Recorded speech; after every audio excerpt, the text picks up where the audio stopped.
Уявите, что такое крыш у хрысціянства. Вот тое сама у нас был чырвона-белы сцяг пагоня.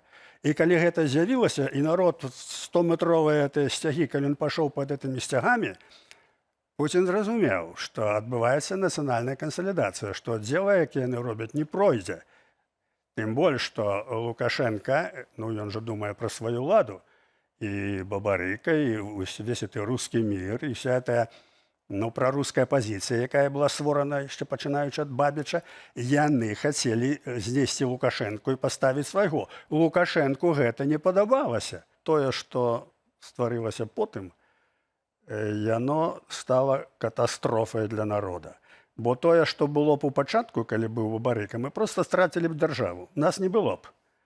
Дзяржавы Беларусь не існавала б. Это была б частка Расійскай Федэрацыі. Это канцы. Вот то, что здарылася цяпер, мы дзяржаву маем.